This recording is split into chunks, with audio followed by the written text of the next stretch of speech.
नमस्कार, news India देख रहे हैं आप और आपके साथ मैं हूं अंशिका पाठक। प्रधानमंत्री नरेंद्र मोदी बच्चों और युवाओं से समय समय पर मिलते रहते हैं क्योंकि प्रधानमंत्री जानते हैं कि बच्चे और युवा भारत का भविष्य है। जब जब प्रधानमंत्री बच्चों और युवाओं से मिलते हैं, शिक्षा का मंत्र देते हैं, जीवन जीने का मंत्र देते हैं और सफलता का मंत्र देते हैं। आज प्रधानमंत्री नरेंद्र मोदी ने युवा शिविर को संबोधित किया, जिसमें प्रधानमंत्री ने युवाओं से भविष्य और साथ ही देश से जुड़े कई अहम मुद्दों पर चर्चा की। पीएम ने दुनिया में शांति कायम करने में सक्षम और समर्थ भारत पर जोर दिया है।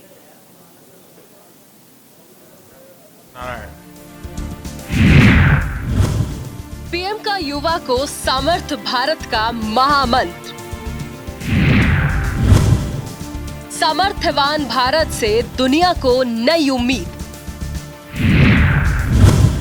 मजबूत भारत से दुनिया में कायम होगी शांति।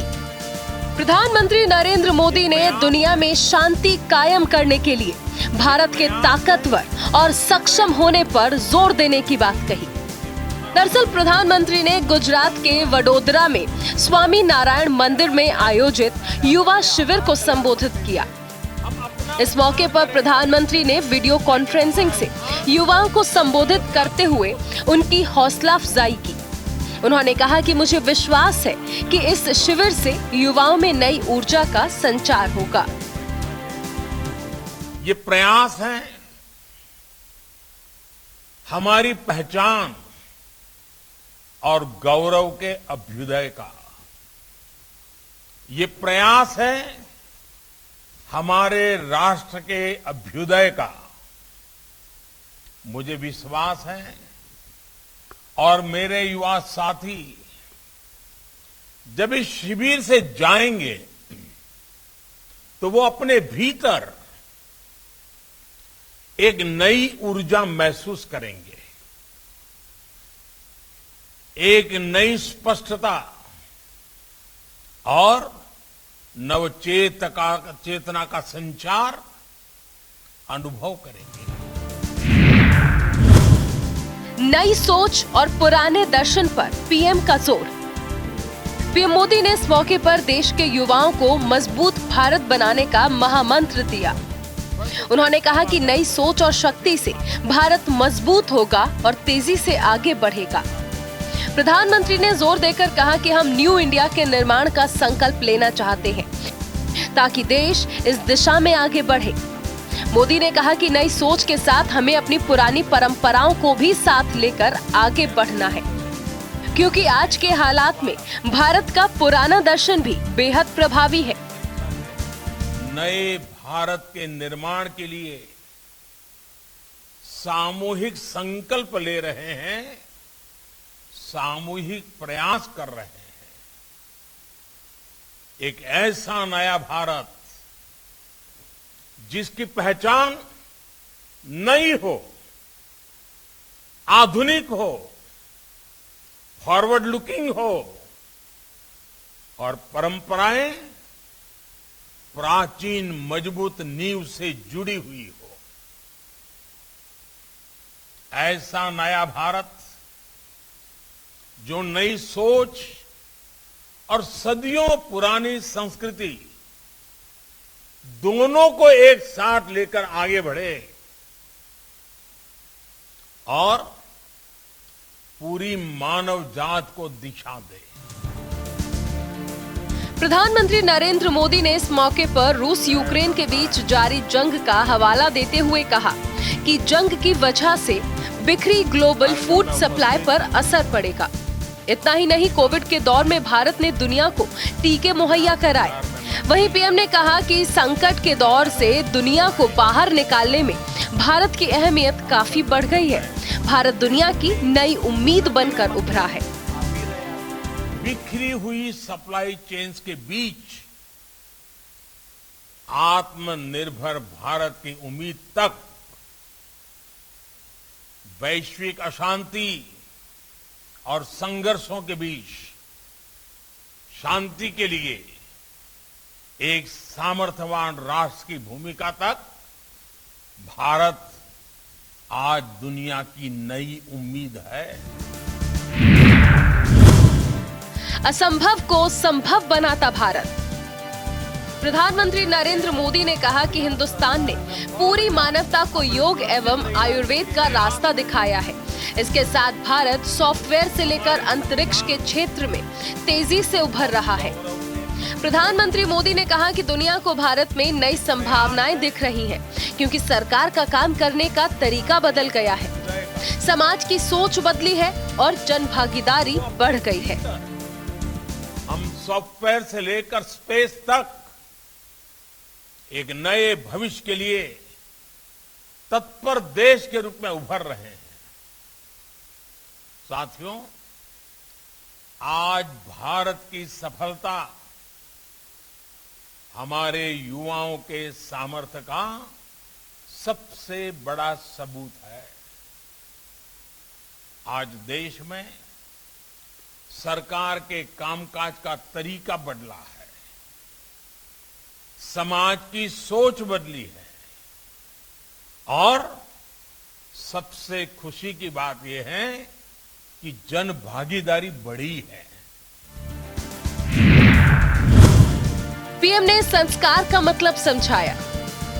प्रधानमंत्री ने संतों और युवाओं को संबोधित करते हुए भारतीय दर्शन की खूबियों को बताया। खासकर प्रधानमंत्री मोदी ने युवाओं से संस्कृति का जिक्र किया। प्रधानमंत्री मोदी ने युवाओं को संस्कार के 6 मतलब समझाए। शिक्षा, सेवा, संवेदनशीलता, समर्पण, दृढ़ इच्छा शक्ति और ताकत होता है। पीएम ने युवाओं को स्टार्टअप के क्षेत्र में भारत की सफलता से अवगत कराया और इसकी अहमियत और बारीकियों को समझाया। आज भारत दुनिया का तीसरा सबसे बड़ा स्टार्टअप इकोसिस्टम है। इसका नेतृत्व हमारे युवा ही कर रहे हैं। साथियों, हमारे यहां कहा जाता है, शुद्ध बुद्धि और मानवीय संस्कार अपने साथ साथ दूसरों का भी कल्याण करते हैं।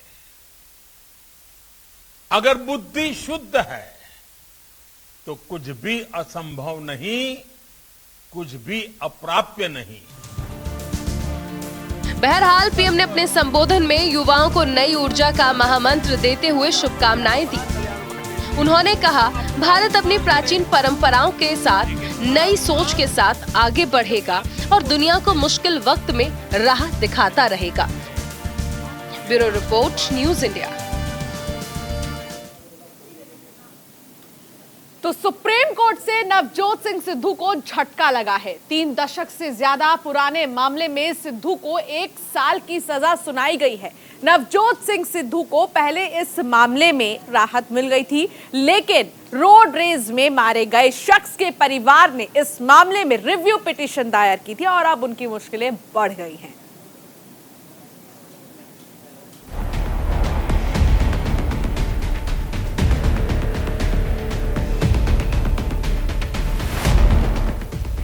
उन्नीस यानी आज से 34 साल पहले के एक रोड रेज मामले में पंजाब कांग्रेस के पूर्व प्रेसिडेंट नवजोत सिंह सिद्धू को सुप्रीम कोर्ट ने 1 साल की सख्त सजा सुनाई है।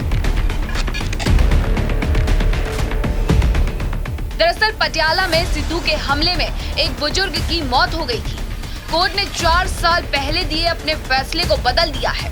उस वक्त सिद्धू को 1000 रुपए के जुर्माने पर छोड़ दिया गया था। सिद्धू को आज ही जेल जाना होगा। इस फैसले के आने के बाद कांग्रेस नेता सिद्धू को अब या तो गिरफ्तार किया जाएगा या फिर उन्हें सरेंडर करना होगा। सुप्रीम कोर्ट ने अपने फैसले में सिद्धू को सरेंडर या गिरफ्तारी पर रोक के लिए राहत नहीं दी है, लिहाजा सिद्धू को आज ही जेल जाना होगा। सिद्धू को सजा काटने के लिए पटियाला जेल भेजा जा सकता है।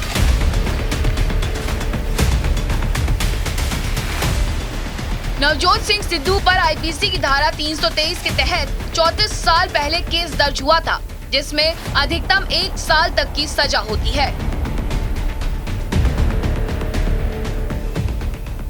We just spoke to the family. Their phone is off now, but we spoke to the family once the judgment was pronounced, and they are very relieved and they are very thankful to God, and they feel that justice has finally been served after 35 long years.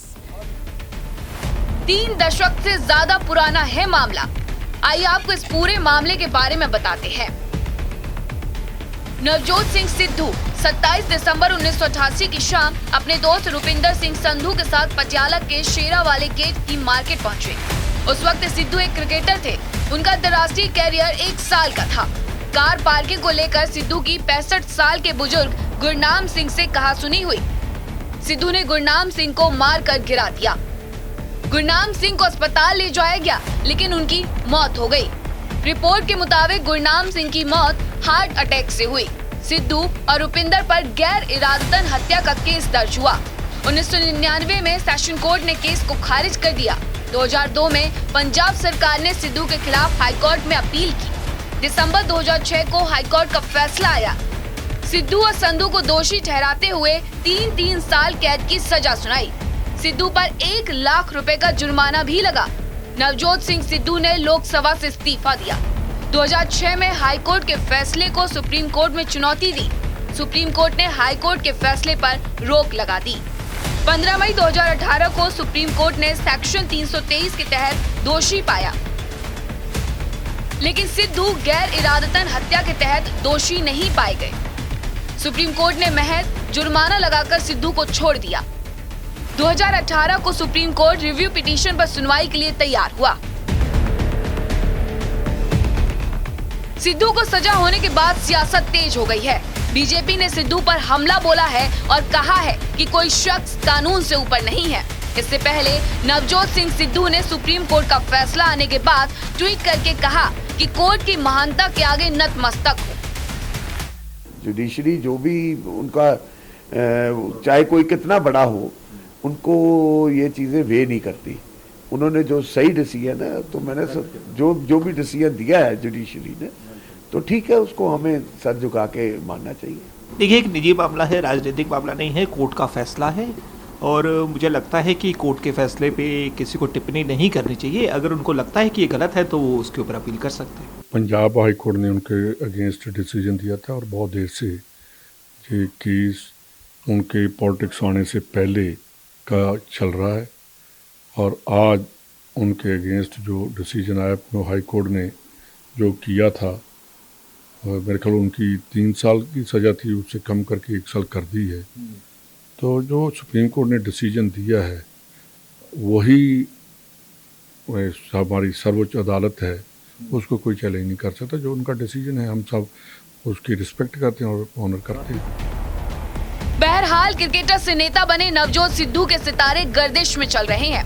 Punjab में विधानसभा चुनाव में कांग्रेस की हार और Amritsar seat से भी सिद्धू को शिकस्त मिली। अब गुरु का जेल वाला खेल हो गया है। Bureau report, news India.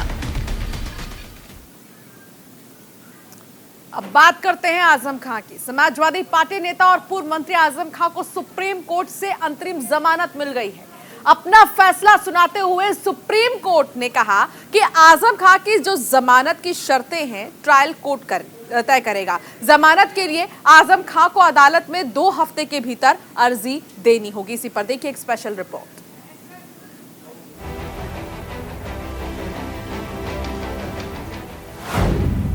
आजम खां को सुप्रीम कोर्ट से बड़ी राहत। 26 महीने बाद आजम आएंगे जेल से बाहर। समाजवादी पार्टी के नेता आजम खां को सुप्रीम कोर्ट से बड़ी राहत मिली है।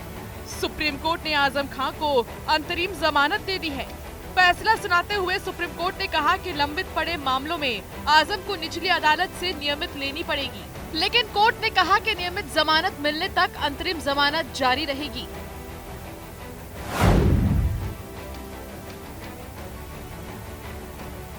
समाजवादी पार्टी के सीनियर नेता आजम खां पर 80 से ज्यादा मामले चल रहे हैं। वो पिछले 26 महीनों से सीतापुर जेल में बंद हैं। एक के बाद एक केस दायर होने से परेशान आजम के लिए ये बड़ी राहत की खबर है। आजम खां को ट्रायल कोर्ट से अब तक 88 मामलों में जमानत मिल चुकी है, लेकिन 89वें मामले में जमानत को लेकर ट्रायल शुरू होना था। इससे पहले सुप्रीम कोर्ट ने अनुच्छेद 142 का प्रयोग कर जमानत दे दी।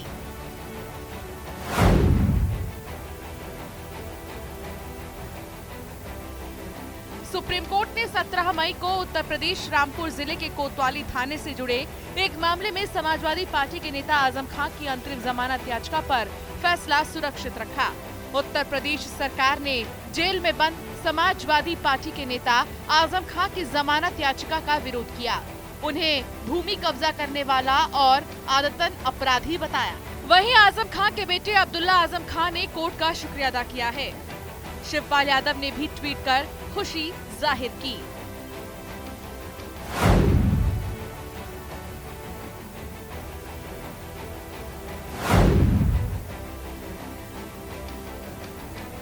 देखिए, सुप्रीम कोर्ट से हमें उम्मीद थी कि वहां से इंसाफ मिलेगा और सुप्रीम कोर्ट ने सिर्फ इंसाफ ही नहीं दिया बल्कि इंसानियत की अलमबरदारी भी की। आजम खान साहब को जिस तरह से जेल में रखा गया और जिन जिन धाराओं में रखा गया मुझसे और आपसे छुपी भी नहीं। हम सुप्रीम कोर्ट के शुक्रगुजार हैं और मैं तो यूं कहूँगा कि हिंदुस्तान के तमाम सेकुलर लोग सुप्रीम कोर्ट के शुक्रगुजार होने चाहिए कि उन्होंने इंसाफ और इंसानियत को सबसे आगे रखा। कोर्ट के लिए कोर्ट ने हमें इंसाफ दिया है। और कुछ जो है राजनीतिक पार्टी या कार्यकर्ताओं के लिए कुछ कहना चाहेंगे? जिन लोगों ने हमारा साथ दिया है, घर आकर हमारी हिम्मत बढ़ाई है, उन सभी लोगों को मैं शुक्रगुजार हूँ, शुक्रिया कहना चाहूँगी। इससे पहले यूपी की ओर से पेश अतिरिक्त सॉलिसिटर जनरल एसवी राजू ने भी आजम खान की याचिका का विरोध किया। सुप्रीम कोर्ट ने पहले आजम खान की जमानत याचिका पर इलाहाबाद हाई कोर्ट के फैसले में देरी को लेकर नाराजगी व्यक्त की। इलाहाबाद हाईकोर्ट ने पिछले हफ्ते जमीन पर गलत तरीके से कब्जा करने से जुड़े एक मामले में आजम खान को अंतरिम जमानत दे दी थी। फिलहाल आजम खान को रामपुर के कोतवाली से जुड़े एक अन्य मामले में न्यायिक हिरासत में रखा था। आजम फरवरी 2020 से सीतापुर जेल में बंद हैं। असिस्टेंट सॉलिसिटर जनरल ने ये भी आरोप लगाया था कि आजम खान ने पूछताछ करने गए जांच अधिकारी को भी धमकी दी थी। इस मसले पर आजम खान का बचाव करते हुए कपिल सिब्बल ने कहा कि इस मामले में एक ही शिकायतकर्ता ने कॉम्प्लीमेंट्री कंप्लेंट मिली। सिब्बल ने आगे कहा कि जांच के लिए कोर्ट की ओर से मंजूरी नहीं दी गई है, जबकि यूपी सरकार खुद ही जांच कर रही है। केस के दर्ज हुए 13 साल बीत गए। उन्हें राजनीतिक दुर्भावना से शिकार बनाया गया। फिलहाल आजम खान को अंतरिम जमानत मिल गई है, लेकिन अभी जमानत के लिए और लड़ाई लड़नी होगी। Bureau report, news India. Gyanvapi पर देश में बखेड़ा खड़ा हो गया है। ज्ञानव्यापी को लेकर अदालत में सर्वे रिपोर्ट पेश हो चुकी है। रिपोर्ट में क्या है वो धीरे धीरे छन कर सामने आएगा। इस बीच समाजवादी पार्टी के अध्यक्ष अखिलेश यादव ने ज्ञानव्यापी पर विवादित बयान दे दिया है और सियासी घमासान मचा दिया है। अखिलेश ने कहा कि कहीं भी पत्थर रख दो, झंडा रख दो, मंदिर बन जाता है। ऐसे में सवाल है, क्या अखिलेश तुष्टीकरण के नाम पर हिंदू धर्म का अपमान कर रहे हैं? देखिए रिपोर्ट। तो एक लाल झंडा रख दो, पीपल के पेड़ के नीचे मंदिर बन। अखिलेश की हिंदुओं पर बोली जहरीली। मंदिर मस्जिद विवाद में तुष्टीकरण राग। हिंदुओं के मंदिर की तुलना पत्थर से क्यों? एक पत्थर रख दो, एक लाल झंडा रख दो, पीपल के पेड़ के नीचे मंदिर बन। सुना आपने, अखिलेश को मंदिर पत्थर लगते हैं, लाल पीले झंडे लगते हैं, पेड़ पतवार लगते हैं। यानी हिंदू जिसे अपनी आस्था का केंद्र मानते हैं, जहां शीश नवाते हैं, अखिलेश के लिए वो मजाक है। ज्ञानवापी में मंदिर मस्जिद विवाद पर अखिलेश का पूरा बयान सुनिए, फिर हम आपको उसके मायने बताते हैं। क्योंकि इस कोर्ट का मामला है, सबसे बड़ी बात यह है कि जिनकी जिम्मेदारी थी सर्वे करने की, आखिरकार वो रिपोर्ट बाहर कैसे आ गई और हमारे धर्म में तो ये है, हिंदू धर्म में कहीं भी पत्थर रख दो, एक लाल झंडा रख दो, पीपल के पेड़ के नीचे मंदिर बनता है। अखिलेश ज्ञानवापी पर सरकार को घेर रहे थे, रिपोर्ट बाहर आने का हवाला देकर सवाल खड़े कर रहे थे। वहां तक तो सही था, लेकिन उसके आगे उन्होंने जो बोला उससे सियासी तुष्टीकरण की बू आ रही थी। अपने इसी बयान में अखिलेश ने ज्ञानवापी विवाद को बीजेपी की सोची समझी साजिश बताया। ये बनारस का मुद्दा भारतीय जनता पार्टी जानबूझकर के उठवा रही है। एक समय ऐसा था कि रात के अंधेरे में मूर्तियां रख दी गई। बीजेपी कुछ भी कर सकती है, बीजेपी कुछ भी करा सकती है। अखिलेश के विवादित बयान पर बीजेपी ने तीखी प्रतिक्रिया दी है। बीजेपी ने 1990 में कार सेवकों पर गोली कांड की याद दिलाई। बीजेपी ने कहा है कि अखिलेश उसी पार्टी से आते हैं जो राम भक्तों पर गोलियां चलवाती है। Whose politics has been about taking credit and feeling pride in firing bullets on innocent Ram Bhakts. This is the same Akhilesh Yadav who has mocked Hindu saints and sadhus, calling them Chillamjeev. This is the same Akhilesh Yadav whose government used brutal force against sadhus and sons. This is the same Akhilesh Yadav and the entire ecosystem of the Congress party that said that Shri Ram does not exist. Gyanvapi में जब से सर्वे की बात चली, court कचहरी लगी, तभी से कुछ लोगों के कलेजे पर सांप लौट रहा है। कई और नेता हैं जिनके गले में सर्वे का आदेश नहीं उतर रहा है। वो या तो समाज को भड़काने में लगे हैं या सियासत चमकाने में जुटे हैं। जब मैं 20, 19, 20, 21 साल का था तो बाबरी मस्जिद को मुझसे छीन लिया गया। अब हम वही 19, 20 साल के बच्चों की आंखों के सामने दोबारा मस्जिद को नहीं खोएंगे इंशाअल्लाह ताला। ज्ञानवापी मस्जिद थी और जब तक अल्लाह दुनिया को कायम रखेगा मस्जिद रहेगी इंशाअल्लाह ताला।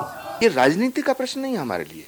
मैं तो चाहता हूं कि कुतुब मीनार, ताजमहल ये भारत सरकार को हिंदुओं को सौंपने चाहिए, क्योंकि कुतुब मीनार भी भारत की भूमि पे बना है और ये हमारी भावनाओं से जुड़ा है। ताजमहल भी हमारा है, तो भारत सरकार को फैसला लेना चाहिए। मेरी मांग है भारत सरकार से। ज्ञानवापी में अभी महज सर्वे हुआ है, रिपोर्ट पेश हुई, तब ये हाल है। विपक्ष के नेता बौखला गए हैं। सोचिए, अगर आदेश आ जाता तो क्या होता? देश में कितना बड़ा विवाद खड़ा कर दिया जाता। Bureau report, news India. और फिलहाल इतना ही। आप बने रहिए न्यूज़ इंडिया के साथ। नमस्कार।